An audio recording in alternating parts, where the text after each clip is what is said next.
We're looking at graphing the function the cube root of 3x minus 2 minus 6 by starting with the graph of just cube root of x.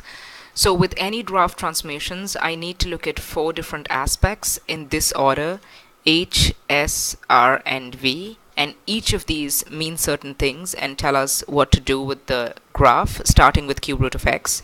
So first of all, I start with h, which is to check if there is a horizontal shift in the function.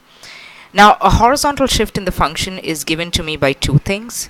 You look at the x term and see if there's a constant added to it, or is there a constant subtracted from it.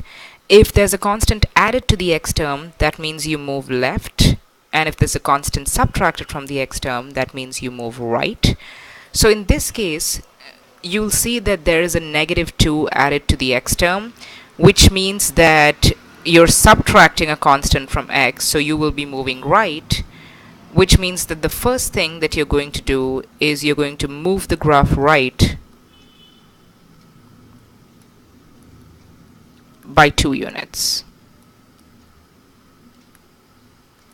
Okay, the next most important step is to check if there is an S, which is to check if there is a stretch or a shrink. Now, a stretch or a shrink may be categorized by one of many things.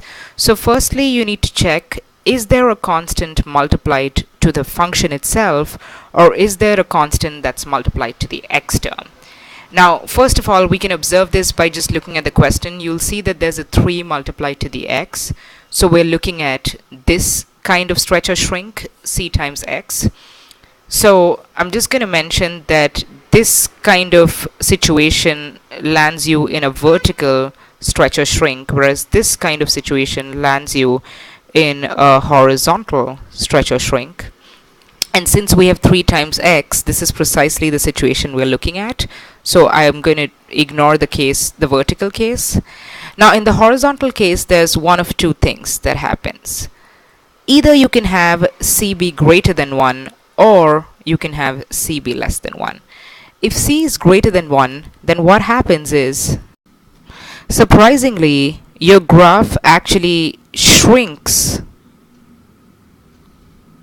by a factor of c, or actually by a factor of 1 over c. That is, you multiply all the x terms by 1 over c. And in the case that your c is less than 1, now remember, if your c is less than 1, it's going to be a fraction. In this case, your graph stretches by a factor of 1 over c. Again, 1 over c will be a number that will be greater than 1 if c is a number that will be less than 1. So let's look at our situation here. What we have is we have 3 times x. 3 is a number that's greater than 1.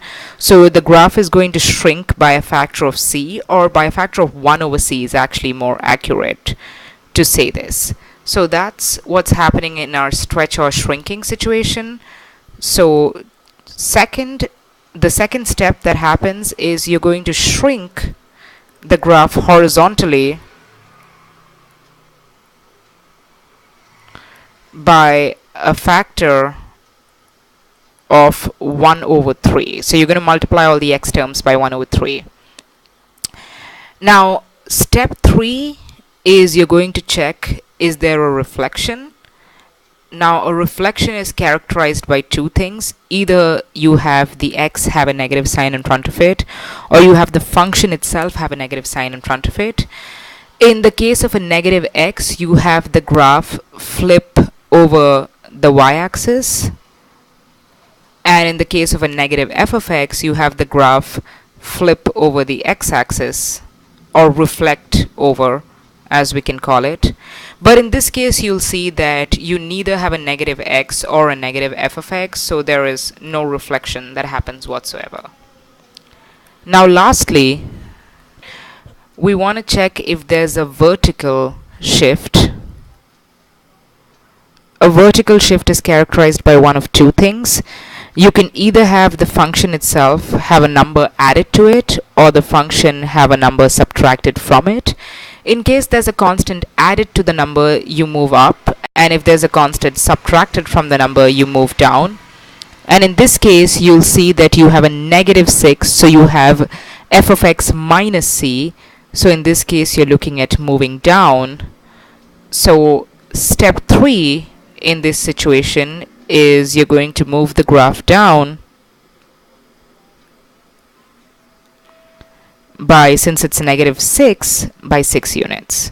So those are your 3 steps to conclude the problem. You move the graph right by 2 units, and then you shrink the graph horizontally by a factor of 1/3, and finally you move the graph down by 6 units.